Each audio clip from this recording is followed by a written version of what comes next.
Good morning student, welcome to Jnanpith. আমি সুপ্রিয়া। আজ আলোচনা করব 2022 সালের কলকাতা পুলিশের কনস্টেবলের প্রিলিমিনারি পরীক্ষায় আসা বিজ্ঞানের প্রশ্নগুলো নিয়ে। তো সামনেই যাদের পুলিশের পরীক্ষা তাদের তো এই ভিডিওটা হেল্পফুল হবেই। এছাড়াও অন্যান্য সমস্ত চাকরির পরীক্ষার জন্য যারা প্রিপারেশন নিচ্ছ, যেমন রেলের group D, NTPC, SSC, CGL, CHSL, সবারই এই ভিডিওটা হেল্পফুল হবে, কারণ সমস্ত কম্পারেটিভ এক্সামে সায়েন্সের সিলেবাস কিন্তু একই। তো চলো দেখে নিই এই প্রশ্নটা। আর আমি এই প্রশ্নটার প্রত্যেকটা প্রশ্নকে ধরে ধরে আলোচনা করেছি, এবং এর থেকে আর কি কি প্রশ্ন আসতে পারে সমস্ত প্রশ্ন আলোচনা করেছি ডিটেলে। তো আশা করছি তোমাদের এটা হেল্পফুল হবে। দেখে নিই প্রথম প্রশ্ন। নিচের কোনটি তড়িৎ অবিশ্লেষ্য নন ইলেকট্রোলাইট পদার্থ নয়? তড়িৎ অবিশ্লেষ্য পদার্থ নয় মানে হচ্ছে তড়িৎ বিশ্লেষ্য পদার্থ আমাদের জানতে চেয়েছে। তড়িৎ বিশ্লেষ্য পদার্থ কোনগুলো? যেগুলোর মধ্যে দিয়ে তড়িৎ বা কারেন্ট খুব ভালোভাবে যেতে পারে। তো এখানে উত্তর হবে লবণের দ্রবণ বা সল্ট সলিউশন। লবণের রাসায়নিক নাম NaCl বা সোডিয়াম ক্লোরাইড। লবণের দ্রবণের মধ্যে দিয়ে কারেন্ট খুব ভালোভাবে যেতে পারবে, তার কারণ লবণের দ্রবণ সম্পূর্ণ আয়নিত হয়ে Na+ এবং Cl- আয়নে আয়নিত হয়ে যায়। যে দ্রবণগুলো সম্পূর্ণ আয়নিত হতে পারে শুধুমাত্র তার মধ্যে দিয়েই ইলেকট্রিসিটি বা কারেন্ট যেতে পারে বা তড়িৎ প্রবাহিত হতে পারে। তাহলে এখানে অপশানে যদি জল থাকতো লবণ দ্রবণের বদলে, তাহলে বিশুদ্ধ জল কিন্তু তড়িৎ পরিবহন করতে পারে না। জলে যদি কোনো অশুদ্ধি মেশানো থাকে, কোনো লবণ বা অ্যাসিড বা ক্ষার বা কার্বন মেশানো থাকে, তখনই কিন্তু জল তড়িৎ পরিবহন করতে পারবে বা তড়িৎ তার মধ্যে দিয়ে যেতে পারবে। তো এখানে দেখো একটা ছবি আছে, যে পাত্রে তড়িৎ বিশ্লেষণ করা হয় তাকে বলা হয় ভোল্টামিটার। তো সেই ভোল্টামিটারের একটা ছবি আছে, তাতে লবণের দ্রবণ নেওয়া আছে। সেই লবণের দ্রবণের মধ্যে দেখো দুটো পাত নিমজ্জিত করা হয়েছে, অর্ধ নিমজ্জিত করা হয়েছে, পুরোপুরি ডোবানো নেই। সেই পাত দুটোকে একটা ব্যাটারির নেগেটিভ সাইডে জোড়া হয়েছে, একটা ব্যাটারির পজিটিভ সাইডে জোড়া হয়েছে, ফলে তার মধ্যে কারেন্ট উৎপন্ন হচ্ছে। এবার যেটা নেগেটিভ সাইড অর্থাৎ ক্যাথোড, আমরা জানি যে নেগেটিভ দিকে পজিটিভ জিনিস আকর্ষিত হয় আর পজিটিভ দিকে নেগেটিভ জিনিস। তাহলে এই নেগেটিভ জিনিস যেটা ক্যাথোড, সেটার দিকে পজিটিভ আয়ন অর্থাৎ Na+ আকর্ষিত হচ্ছে, আর অ্যানোডের দিকে আকর্ষিত হচ্ছে Cl- আয়নগুলো হচ্ছে আকর্ষিত হচ্ছে, ওখানে জমা হচ্ছে। Na+ ইলেকট্রন গ্রহণ করে নিরপেক্ষ পরমাণুতে পরিণত হচ্ছে বা মূলকে পরিণত হচ্ছে এবং এখানে জমা হচ্ছে। আর Cl- অর্থাৎ ক্লোরিন, এটা অতিরিক্ত ইলেকট্রন বর্জন করে Cl পরমাণুতে বা মূলকে পরিণত হচ্ছে এবং এতে জমা হচ্ছে। এই যে পাত হিসাবে ব্যবহার করা হয় কি কি? গ্রাফাইট, প্ল্যাটিনাম, লোহা, তামা, এগুলো ব্যবহার করা হয়। মেইনলি প্ল্যাটিনাম আর গ্রাফাইটটা ব্যবহার করা হয় এই ভোল্টামিটারের পাত হিসাবে। আর দেখো Na+ মানে কি? তাতে কিসের পরিমাণ বেশি আছে? কোনো পরমাণু, তিনটে যে কণা আছে মেইনলি ইলেকট্রন, প্রোটন, নিউট্রন, তার মধ্যে প্রোটন হচ্ছে পজিটিভ কণা আর ইলেকট্রন হচ্ছে নেগেটিভ কণা আর নিউট্রন নিরপেক্ষ কণা। তাহলে কেউ প্লাস হচ্ছে মানে তাতে ইলেকট্রন কম আছে প্রোটনের তুলনায়। প্রোটনের তুলনায় ইলেকট্রন কম আছে। তাহলে এ কি করবে? Na+ ইলেকট্রন এর সাথে যোগ হবে, যোগ হয়ে এতে পরিণত হলো, যেটা নিরপেক্ষ পরমাণু Na মূলকে পরিণত হলো। আর ক্লোরিন Cl মাইনাস মানে ইলেকট্রন বেশি আছে প্রোটনের তুলনায়।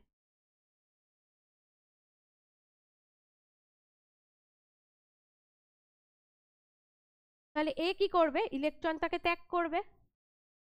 Cl- থেকে একটা ইলেকট্রন মাইনাস হয়ে গেল, তখন Cl এ পরিণত হলো।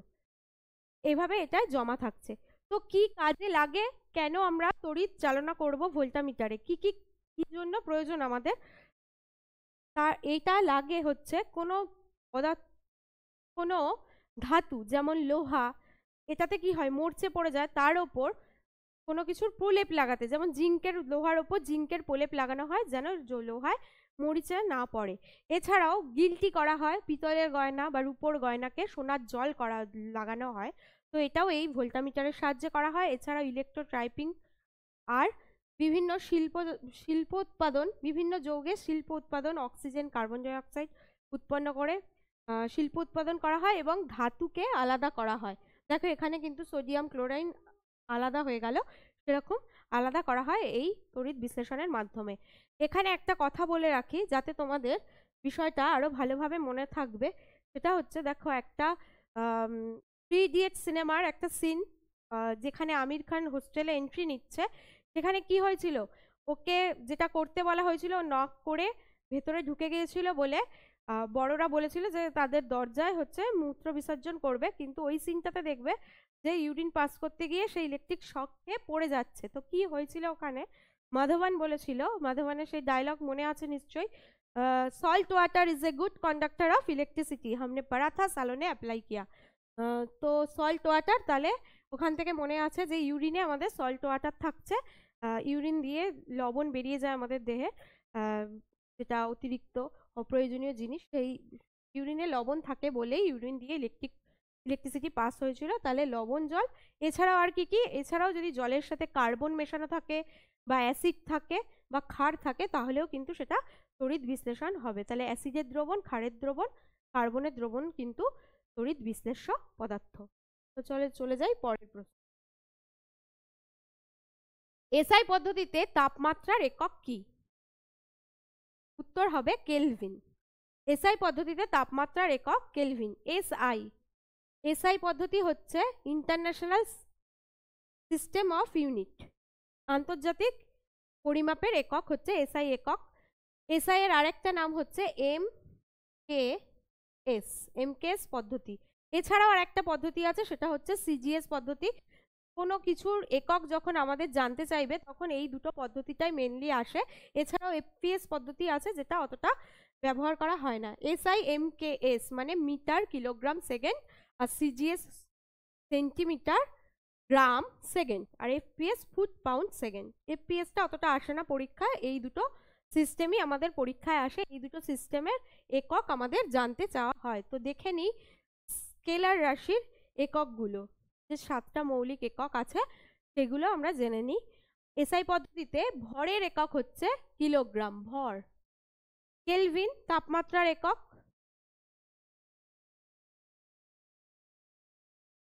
অ্যাম্পায়ার তড়িৎ প্রবাহের একক।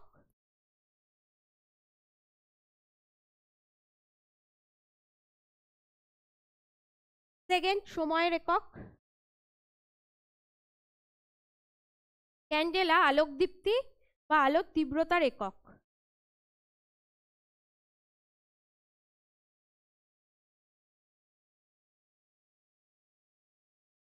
আর মোল হচ্ছে পদার্থের পরিমাণের একক।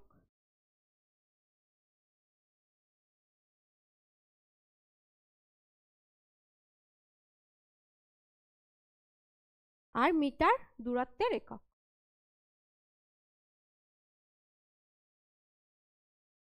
এই এককগুলো জানতে হবে।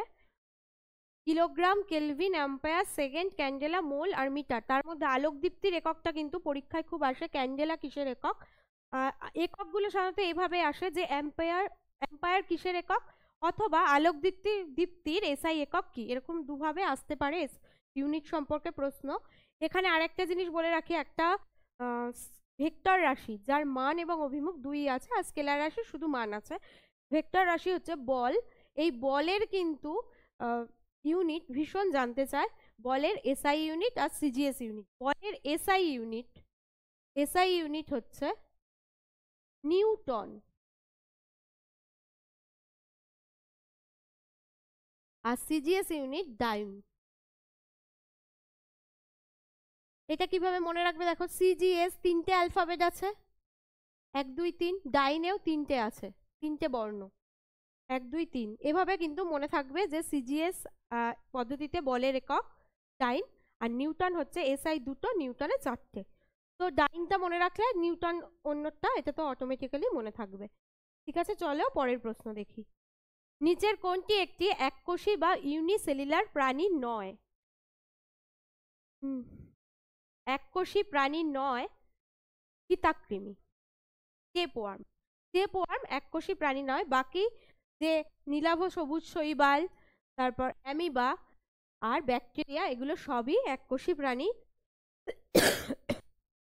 শুধুমাত্র ফিতাকৃমি কিন্তু এককোষী প্রাণী নয়। ফিতাকৃমি বিভিন্ন প্রাণীদের থেকে কিন্তু মানুষের দেহে সংক্রমিত হয়। দেখো টিনিয়া সোলিয়াম, এটা হয় পর্ক খেলে। পর্ক অর্থাৎ শূকরের মাংস, শূকরের মাংস খেলে টিনিয়া সোলিয়াম ফিতাকৃমি হয়।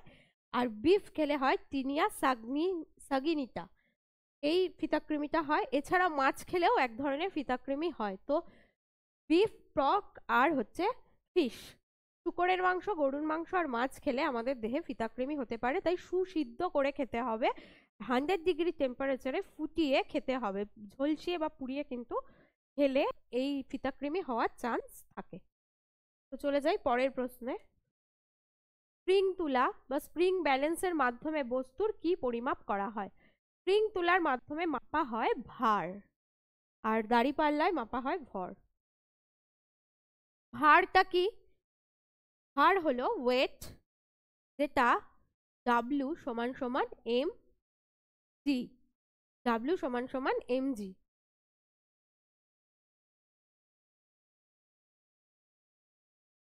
M ফর মাস মানে ভর,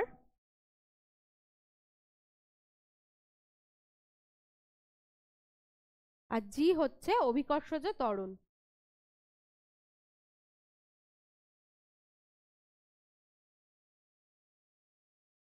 মাস বা ভর পৃথিবীর সমস্ত জায়গায় একই থাকে, হচ্ছে ভর, ভরের কোনো পরিবর্তন হয় না। কিন্তু ওয়েট বিভিন্ন জায়গায় বিভিন্ন রকম হয়, ভার পরিবর্তিত হয়। কেন? কারণ ভারে থাকছে এই যে অভিকর্ষজ ত্বরণ, অর্থাৎ পৃথিবী সকল বস্তুকে নিজের কেন্দ্রের দিকে টানছে। এই টানের ফলে অবাধে পতনশীল বস্তুর, মানে যে বস্তুটা বাধাহীনভাবে ওপর থেকে নিচে পড়ছে, তার বেগটা কি হচ্ছে? বাড়ছে। সেই বেগ বৃদ্ধির হারকে বলা হয় ত্বরণ, এবং অভিকর্ষ ফলে বেগটা বৃদ্ধি পাচ্ছে বলে অভিকর্ষজ ত্বরণ। এই জি এর মান কিন্তু পৃথিবীর সব জায়গায় সমান নয়। এই অভিকর্ষজ মানের জন্যই কিন্তু ওয়েট বিভিন্ন হয়। জি এর মান 9.8 মিটার পার সেকেন্ড স্কোয়ার ধরা হয় এসআই পদ্ধতিতে, এবং এটা ধরে বিভিন্ন অঙ্ক করা হয়। যদি তোমাকে ভর বলে দেয় কোনো পদার্থের, তাহলে ভার বার করতে দিলে তোমরা এই সূত্রটা W সমান সমান mg এর মাধ্যমে করতে পারবে। এছাড়াও দেখো এখানে যে অভিকর্ষজ ত্বরণ বললাম, পৃথিবীতে একরকম আর চাঁদে আর এক রকম। চাঁদের অভিকর্ষজ ত্বরণ কিন্তু পৃথিবীর 1/6, অর্থাৎ 1/6। তার মানে কোনো বস্তুর ওজন যদি 1/6, কোনো বস্তুর ওজন যদি পৃথিবীতে 6 কেজি হয়, তাহলে চাঁদে কি হবে? 1 কেজি। পৃথিবীতে যদি কোনো বস্তুর ওজন 60 কেজি হয়, তাহলে চাঁদে হবে 6 কেজি। 6 দিয়ে ভাগ করলেই উত্তর বেরিয়ে যাবে। এটা কিন্তু আসে পরীক্ষায়, জানতে চায় যে পৃথিবীতে কোনো বস্তুর ওজন বলে দেয়, তাহলে চাঁদে কত হবে? সিম্পলি 6 দিয়ে ভাগ করলেই উত্তর বেরিয়ে যাবে। আর আরেকটা জিনিসও আসে এখানে প্রশ্ন, সেটা হচ্ছে পৃথিবীর কেন্দ্রে কোনো বস্তুর ওজন কি হবে? পৃথিবীর কেন্দ্রে ওজন হবে 0। আর আসে মেরুতে কি হবে? মেরুতে ওজন কম হয়। কেন? এটার কারণ হচ্ছে পৃথিবীর যে আকৃতি, সেটা সম্পূর্ণ গোলাকার নয়। মেরুগুলো কি হয়? ভিতর দিকে ঢোকানো, চাপা। আর বিষুব রেখা, যেটা নিরক্ষীয় অঞ্চল, সেটা ফোলা, মানে বিষুব অঞ্চলটা ফোলা। তার ফলে মেরুতে কিন্তু বস্তুর ওয়েট কম হয়। ঠিক আছে, চলো এবার পরের প্রশ্ন। পটাশিয়াম পারম্যাঙ্গানেটের দ্রবণ কি বর্ণের হয়? পটাশিয়াম পারম্যাঙ্গানেটের দ্রবণ ছবিতে কি বর্ণের? বেগুনি। পটাশিয়াম পারম্যাঙ্গানেটের দ্রবণ বেগুনি বর্ণের। কি কাজে লাগে potassium permanganate?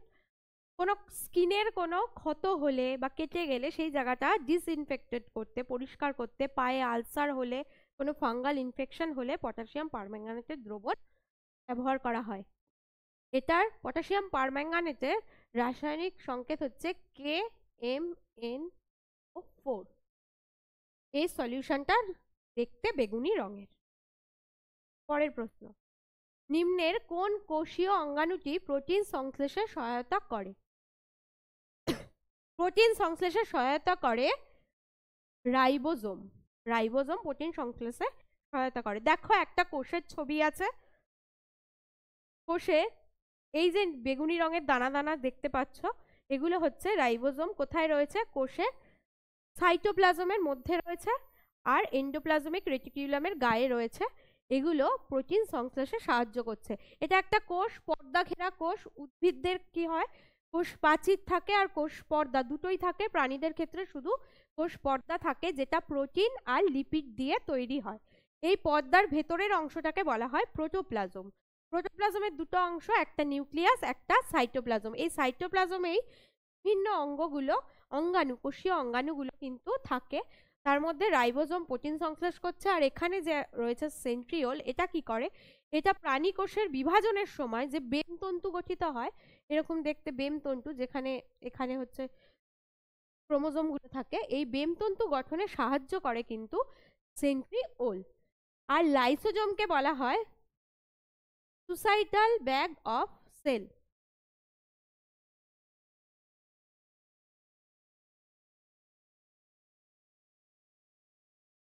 Suicidal bag of cell বলা হয়। এটা আসে আত্মঘাতী থলি বা সুইসাইডাল ব্যাগ কাকে বলা হয়? লাইসোজোমকে। কারণ এর মধ্যে উৎসেচক থাকে যেটা অন্তঃকোষীয় পরিপাক নিয়ন্ত্রণ করে এবং কোষকেও পাচিত করতে পারে। সে কারণে কোষকেও ধ্বংস করে দেয়, সে কারণে সুইসাইডাল ব্যাগ বলা হয়। এছাড়া কোষ গহ্বরে বিভিন্ন জিনিস, রেচন পদার্থ বা খাদ্য সঞ্চিত থাকে, সঞ্চয় ভাণ্ডার হিসাবে ভ্যাকুয়াল কাজ করে কোষ গহ্বর। আরও কোষ থেকে কোষাঙ্গাণু সম্বন্ধে আর দুটো কোশ্চেন খুব আসে। একটা হচ্ছে কোষের শক্তি ঘর কাকে বলা হয়? পাওয়ার হাউস অফ সেল কাকে বলা হয়? সেটা বলা হয় মাইটোকন্ড্রিয়াকে। পাওয়ার হাউস অফ সেল, এটা বলা হচ্ছে মাইটোকন্ড্রিয়াকে। আর ব্রেন অফ দ্য সেল কাকে বলা হয়? অর্থাৎ কোষের মস্তিষ্ক কাকে বলা হয়? নিউক্লিয়াসকে। আর পাওয়ার হাউস কেন বলা হচ্ছে মাইটোকন্ড্রিয়াকে? কারণ শ্বসনের একটা চক্র, যে ক্রেবস চক্র, সেটা মাইটোকন্ড্রিয়ার মধ্যে হয়, ফলে শক্তির নির্গমন ঘটে। সেই জন্য শক্তি ঘর বা পাওয়ার হাউস বলা হচ্ছে মাইটোকন্ড্রিয়াকে। আর নিউক্লিয়াস কোষের। এই প্রশ্নটা কোষ থেকে কিন্তু আসে। পরের প্রশ্ন দেখো, মানব শরীরে মোট কত জোড়া লালাগ্রন্থি থাকে? উত্তর হচ্ছে 3 জোড়া। 3 জোড়া লালাগ্রন্থি থাকে। দেখে নিই ছবির মাধ্যমে, তাহলে মনে থাকবে ভালো। দেখো, প্যারোটিড গ্রন্থি। প্যারোটিড গ্রন্থি কোথায় থাকে? কানের দুপাশে, এরকম জায়গায় থাকছে। কানের দুপাশে একটা করে, তাহলে 1 জোড়া প্যারোটিড গ্রন্থি। সাবম্যান্ডিবুলার গ্রন্থি। সাবম্যান্ডিবুলার গ্রন্থি থাকে জিভের চোয়ালের দুপাশে। চোয়ালের দুপাশে থাকছে হচ্ছে সাবম্যান্ডিবুলার গ্রন্থি। এরকম জায়গায় চোয়ালের দুপাশে থাকছে হচ্ছে সাবম্যান্ডিবুলার গ্রন্থি। আর সাবলিঙ্গুয়াল গ্রন্থি থাকছে জিভের ঠিক নিচে। জিভের ঠিক নিচে থাকছে হচ্ছে সাবলিঙ্গুয়াল গ্রন্থি। এই 3টে গ্রন্থি লালা গ্রন্থি, যার থেকে লালারস বেরোচ্ছে। কি কাজে লাগে লালারস? লালারস খাদ্যকে পাচিত করতে সাহায্য করে। কি ধরনের খাদ্য? সুসিদ্ধ শ্বেতসার বা কার্বোহাইড্রেট জাতীয় খাদ্য, যেমন ভাত, আলু সিদ্ধ। এগুলো যখন আমরা খাই, এগুলো কিন্তু পাকস্থলী বা ক্ষুদ্রান্তের প্রয়োজন নেই, মুখেই পাচিত হয়ে যায়। মুখেই কিন্তু কার্বোহাইড্রেটটা গ্লুকোজে পরিণত হয়ে যাচ্ছে, সিদ্ধ শ্বেতসারটা গ্লুকোজে পরিণত হচ্ছে। কিভাবে? কি উৎসেচক থাকে এতে? এই লালারসে থাকছে, এই স্যালাইভাতে থাকছে টায়ালিন এবং মল্টেজ, দুটো উৎসেচক, টায়ালিন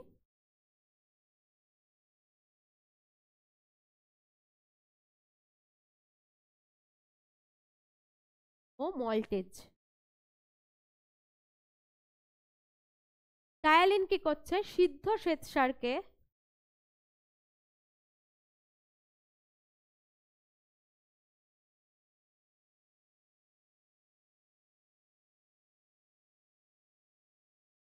টায়ালিন পরিণত করছে মল্টোজে। আর এই মল্টোজটাকে আবার মল্টেজ, যে উৎসেচকটা, সেটা গ্লুকোজে পরিণত করছে।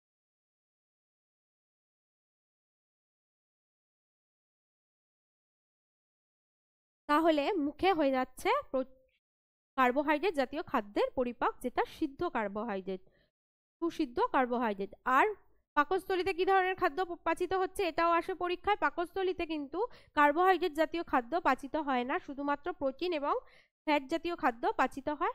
আর ক্ষুদ্রান্তে সমস্ত ধরনের খাদ্য পাচিত হয় এবং শোষিত হয়।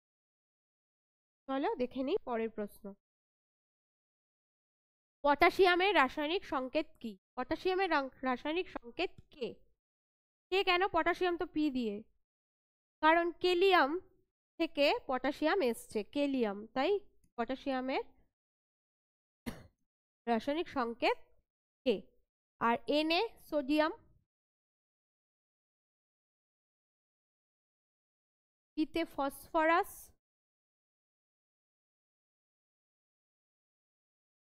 আর পিটিতে প্ল্যাটিনাম।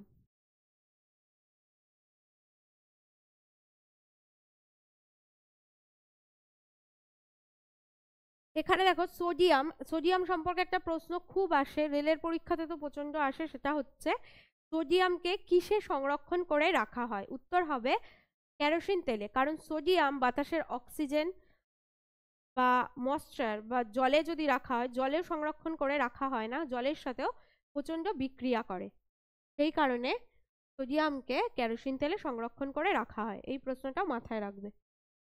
দেখো পরের প্রশ্ন, গয়টার রোগটি কিসের কারণে হয়? গয়টার রোগটি হয় থাইরয়েড হরমোনের অধিক ক্ষরণের ফলে, অর্থাৎ থাইরক্সিন যে হরমোন থাইরয়েড গ্রন্থি থেকে বেরোচ্ছে, সেই হরমোনটা অধিক পরিমাণে বেরোলে তখন হয় হাইপোথাইরয়েডিজম বা গয়টার। দেখো এখানে ছবিতে দেখা যাচ্ছে যে থাইরয়েড গ্রন্থিটা ফুলে গেছে, এটাই হচ্ছে গয়টার। আর এর সাথে সাথে আরেকটা জিনিস হয়, চোখের সাইজটা বেড়ে যায়, তাই বিস্ফারিত চক্ষু সহ গয়টারও কিন্তু হয় থাইরয়েড গ্রন্থির অধিক ক্ষরণের ফলে। থাইরয়েড গ্রন্থিটা কোথায় আছে? এই যে গলায়, আমাদের গলার যে ট্রাকিড, তার দ্বিতীয় থেকে চতুর্থ রিংয়ের মধ্যে সম্মুখ ভাগে আছে হচ্ছে থাইরয়েড গ্রন্থিটা। এখান থেকে যে হরমোনটা বেরোচ্ছে সেটা হলো থাইরক্সিন হরমোন। কি করে থাইরক্সিন হরমোন? আমাদের বৃদ্ধি, বিপাক, মানসিক বিকাশ, এগুলো নিয়ন্ত্রণ করে। যৌন বৈশিষ্ট্য, যে যৌন লক্ষণগুলো প্রকাশ পায় তা নিয়ন্ত্রণ করে, আর ব্যাঙাচির রূপান্তরেও সাহায্য করে থাইরক্সিন হরমোন। এই যে থাইরক্সিন হরমোন আমাদের এই কাজগুলো করছে, বৃদ্ধি বিপাক নিয়ন্ত্রণ করছে, তাই খুবই গুরুত্বপূর্ণ। কিন্তু কোনো জিনিস যখন তার লিমিট থেকে হারিয়ে যাবে, মানে নয় বেশি বেরোচ্ছে নয় কম বেরোচ্ছে, কোনো জিনিস পরিমাণ মতো থাকলে ঠিক আছে, যখন অধিক হয়ে যাবে কিংবা কম হয়ে যাবে তখনই হয় সমস্যা বিভিন্ন। যেমন যদি থাইরক্সিন হরমোন, থাইরয়েড গ্রন্থি থেকে নির্গত থাইরক্সিন হরমোন কম বেরোয়, তাহলে শিশুদের ক্ষেত্রে হয় ক্রেটিনিজম আর বড়দের হয় ম্যাক্সিডিমা। কি হয় এই রোগগুলোতে? ক্রেটিনিজমের ক্ষেত্রে শিশুদের বৃদ্ধি আর হয় না, বৃদ্ধি ব্যাহত হয়, মানসিক বিকাশ ব্যাহত হয়, জড় বুদ্ধি সম্পন্ন হয়ে যায় শিশু। আর বড়দের ক্ষেত্রে চোখ হাত মুখ ফুলে যায়, গলার স্বর মোটা হয়ে যায়, বিএমআর কমে যায়, শর্করার পরিমাণ বেড়ে যায় রক্তে, আর মানসিক বিকাশও বাধাপ্রাপ্ত হয়, যৌন লক্ষণ আর প্রকাশিত হয় না। এটাকে বলা হয় ম্যাক্সিডিমা। এইগুলো যখন হয় তখন সেটা হচ্ছে ম্যাক্সিডিমা। এটা আর কম ক্ষরণ, কোনো হরমোন কম ক্ষরিত হলে তাকে বলা হচ্ছে হাইপো। আর হাইপার, আমরা বলি তো হাইপার অ্যাক্টিভ হয়ে গেছে, বা কেউ রেগে গেলে বলি হাইপার হয়ে গেছে। হাইপার মানে হচ্ছে অধিক বেরোলে, এই জায়গাটা গুলিয়ে যায় হাইপো আর হাইপারে। দেখো হাইপো মানে কম, আর হাইপার ওই মনে রাখবে যে কেউ রেগে গেলে আমরা বলি হাইপার হয়ে গেছে, তো হাইপার মানে বেশি। হাইপার যখন হয়ে যায়, হাইপার থাইরয়েডিজম, তখনই কিন্তু এই গয়টার বা বিস্ফারিত চক্ষু সহ গয়টার এই রোগটা হয়। পরের প্রশ্ন দেখো, ওরাইজা স্যাটাইভা নিম্নলিখিত কোনটির বিজ্ঞানসম্মত নাম?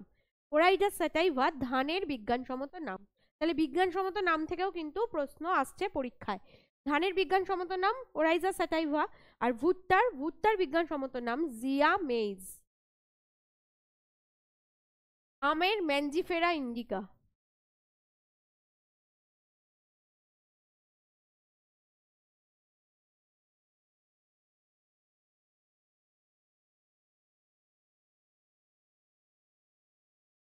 গমের সিট্রিকাম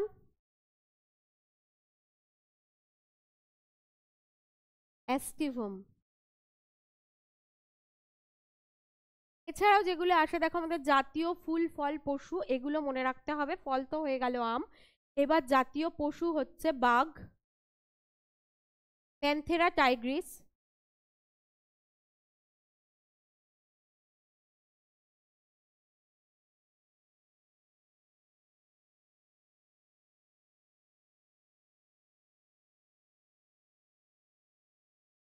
ময়ূর, প্রেভো, ক্রিটেসাস,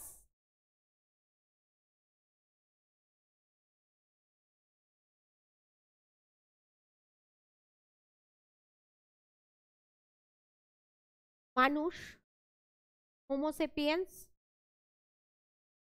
এটাও আসে পরীক্ষায়, মানুষের বিজ্ঞানসম্মত নাম, এটা তো জানতেই হবে। সেপিয়েন্স আর পদ্ম। পদ্ম হচ্ছে নীলাম্ব নুসিফেরা।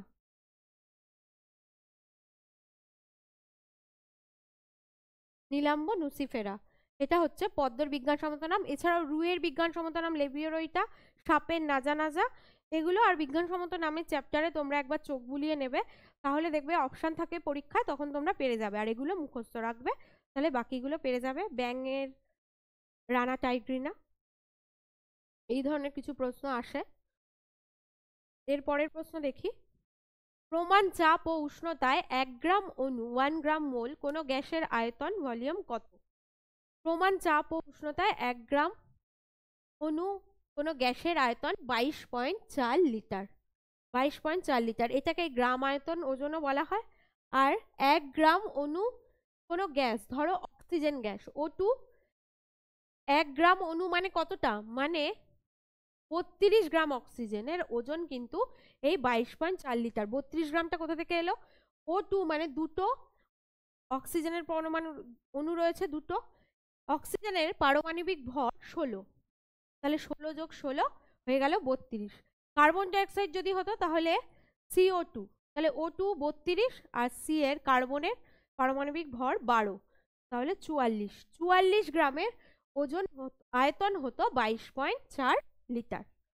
আর একটা জিনিস এখানে আসে, অ্যাভোগাড্রো সংখ্যা। অ্যাভোগাড্রো সংখ্যা হচ্ছে 6.023 ইন্টু 10 টু দি পাওয়ার 23।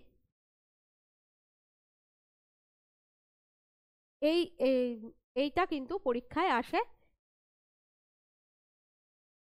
এটাও অ্যাভোগাড্রো সংখ্যাটা তোমরা মনে রাখবে। দেখে নিই পরের প্রশ্ন। নিম্নলিখিতের মধ্যে কোনটি তরল ধাতুর উদাহরণ? তরল ধাতু হলো পারদ বা মার্কারি। পারদ বা মার্কারি যার সংকেত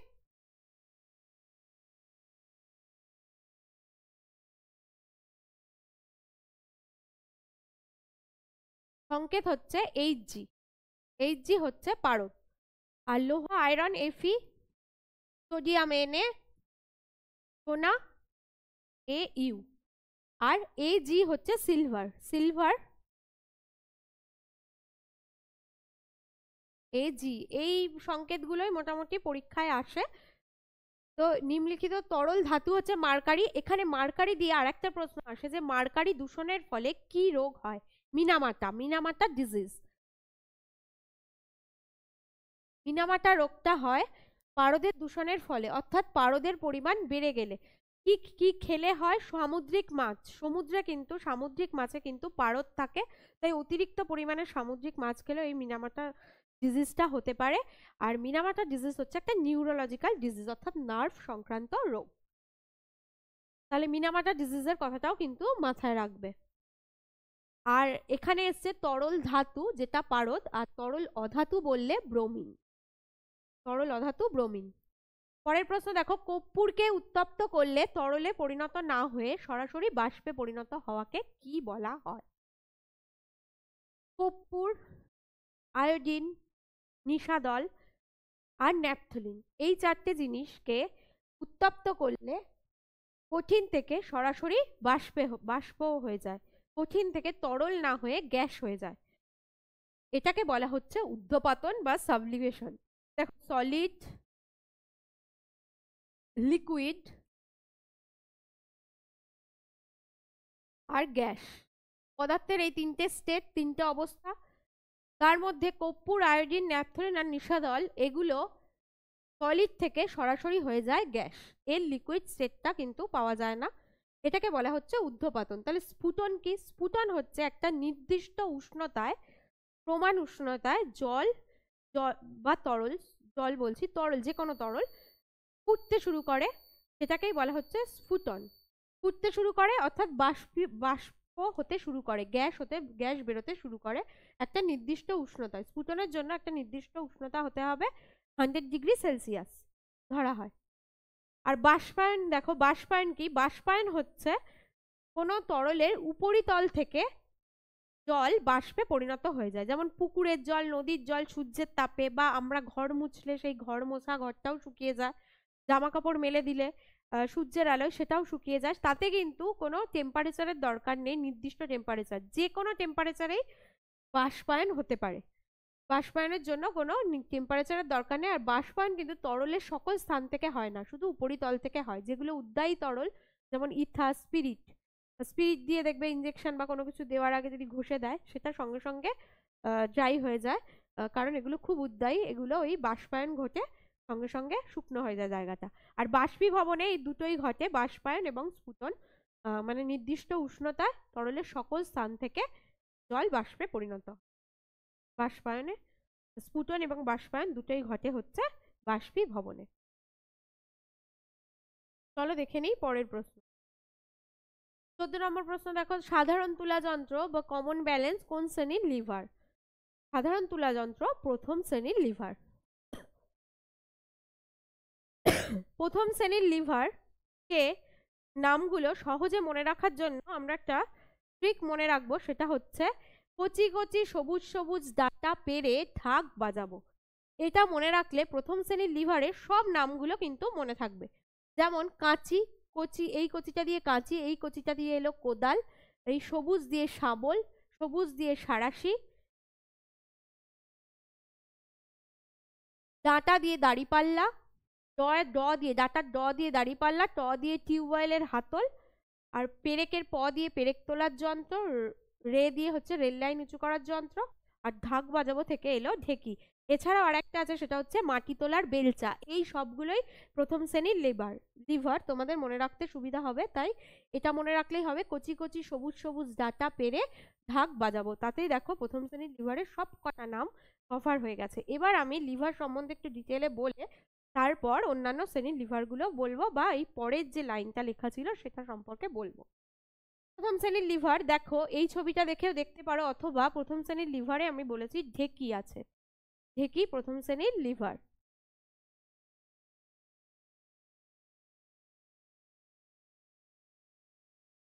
এখানে দেখো একটা গর্ত করা থাকে, এখানে চাল বা ধান দেওয়া হয়, ভাঙা হয়, সেটা ফোটা হয়। এখানে এটা এটা উঁচু হয় আর নিচু হয়, এই জায়গাটা ঠিক থাকে, মানে এই জায়গাটা আটকানো থাকে, এই আটকানো জায়গাটাকে বলা হচ্ছে আলম্ব। আলম্ব। আর এখানে হলো বল, সরি, ভার, এখানটা ভার, আর এখানে বল প্রয়োগ করা হয়, বল। এখানে কেউ দাঁড়িয়ে পা দিয়ে এটাকে নাড়ায়, আর এই জায়গাটা ওঠে আর নামে, ধানটা ভাঙা হয়। তো এটা হচ্ছে প্রথম শ্রেণীর লিভার। এর মাঝখানে থাকছে হচ্ছে আলম্ব। আলম্ব হচ্ছে সেই বিন্দুটা যাকে কেন্দ্র করে লিভারটা ঘুরতে পারবে, সেই বিন্দুটা এখানে ফিক্স থাকছে। আর এখানে বল প্রয়োগ করা হচ্ছে, একজন লোক দাঁড়িয়ে সে পা দিয়ে ঠেলছে, আর এখানটা ভার রাখা হচ্ছে, ভার। এটা হচ্ছে ভারবাহু, এটা বলবাহু। তাহলে প্রথম শ্রেণীর লিভারের একটা শর্ত হচ্ছে আলম্বটা থাকবে মাঝখানে, আর বলবাহুটা সবসময় বড় হয়, বলবাহু হয় বড় ভারবাহুর থেকে, বা রোধবাহু, এটাকে রোধবাহু বলা হয়, রোধবাহুর থেকে।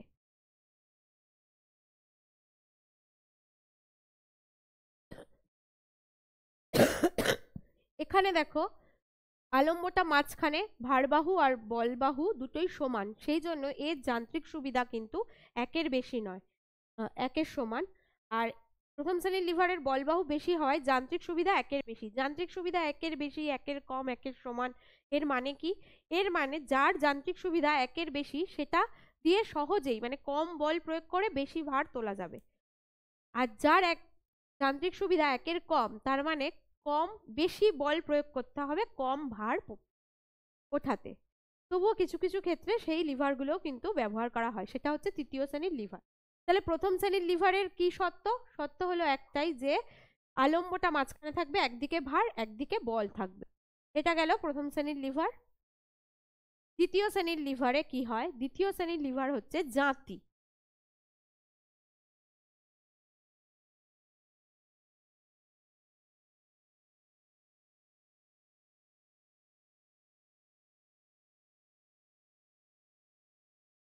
এখানে থাকে হচ্ছে ভার দেওয়া হয়, সুপুরি কাটা হয় জাতি দিয়ে, আর এখানে থাকছে হচ্ছে আলম্ব, অর্থাৎ আলম্বটা এক সাইডে চলে এলো, আলম্ব এক সাইডে, তারপরেই থাকছে ভার বা ওয়েট, আর এখানে থাকছে হচ্ছে বল, এখানটা ধরে আমরা কাটি।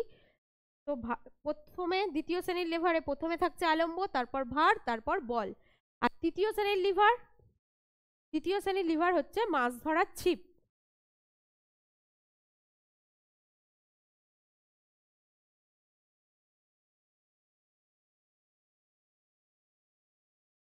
মাছ ধরার ছিপ হচ্ছে তৃতীয় শ্রেণীর লিভার। এখানে আলম্ব একদিকে থাকে, এখানে এখানে আমরা হাত দিয়ে এভাবে ধরি, মাছটা যখন ধরি এভাবে ছিপ ধরি, এখানে একটা হাত থাকে, এটা হচ্ছে আলম্ব, আর এই যে হাতটা, এটা দিয়ে আমরা ছিপটাকে নামাই আবার ওঠাই, এই হাতটা হচ্ছে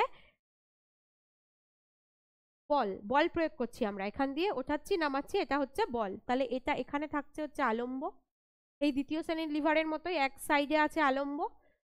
আর এখানে যে হাতটা রয়েছে, আমাদের যে হাতটা এখানে রয়েছে সেটা হচ্ছে বল, আর এক সাইডে হচ্ছে ভার, ভারটা হচ্ছে মাছটা, তাহলে এক সাইডে ভার। এই দ্বিতীয় শ্রেণীর লিভার আর তৃতীয় শ্রেণীর লিভারের পার্থক্যটা দেখো, এর মাঝখানে আছে ভার, এর মাঝখানে থাকছে বা আলম্বের কাছাকাছি থাকছে বল, আর ভারটা থাকছে অন্যদিকে। এভাবেই মনে রাখবে। এবার চলে যাই পরের ইয়েতে, যে দেখো এই যে নিচে আর একটা লাইন দেওয়া ছিল, ঢেকি দিয়ে ধান ভেঙে সুপুরি দিয়ে পান খেয়ে ছিপ দিয়ে মাছ ধরতে গেলাম। ঢেকি দিয়ে ধান ভেঙে, ঢেকি হচ্ছে প্রথম শ্রেণীর লিভার, সুপুরি দিয়ে পান খেয়ে, সুপুরি কি দিয়ে কাটে? জাঁতি দিয়ে, তাহলে জাঁতি দ্বিতীয় শ্রেণীর লিভার।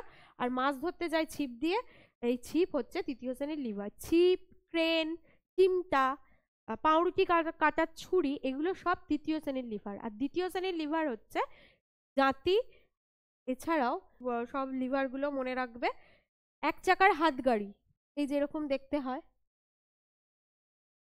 এক চাকার হাতগাড়ি, এটাও কিন্তু দ্বিতীয় শ্রেণীর লিভার।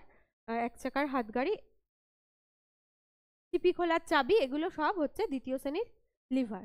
তাহলে প্রথম শ্রেণীর লিভার তো এইটা কচি কচি সবুজ সবুজ ডাঁটা পেরে ঢাক বাজাবো, এটা মনে রাখলেই হয়ে যাচ্ছে। আর জাতি, এক চাকার হাতগাড়ি, ছিপি খোলার, যে কোল্ড ড্রিঙ্কসের বোতল খোলার চাবি যেটা ছিপি খোলার চাবি, সেগুলো দ্বিতীয় শ্রেণীর লিভার। আর ক্রেন, মাছ ধরার ছিপ, আর চিমটা, এগুলো তৃতীয় শ্রেণীর লিভার। পরের প্রশ্ন দেখো, যে বল দ্বারা পৃথিবী কোনো বস্তুকে নিজের কেন্দ্রের দিকে আকর্ষণ করে তাকে ওই বস্তুর কি বলা হয়? এটা প্রথম যখন আমি ভার মাপা হয় কি দিয়ে সেটা বলার সময় বলে দিয়েছিলাম, অভিকর্ষজ ত্বরণ, গ্র্যাভিটেশনাল অ্যাক্সিলারেশন এর কি, এটা ছবির মাধ্যমে ভালো করে বুঝি। দেখো এখান থেকে একটা বল পড়ে যাচ্ছে, আর এখান থেকে গাছ থেকে আপেল পড়ছে।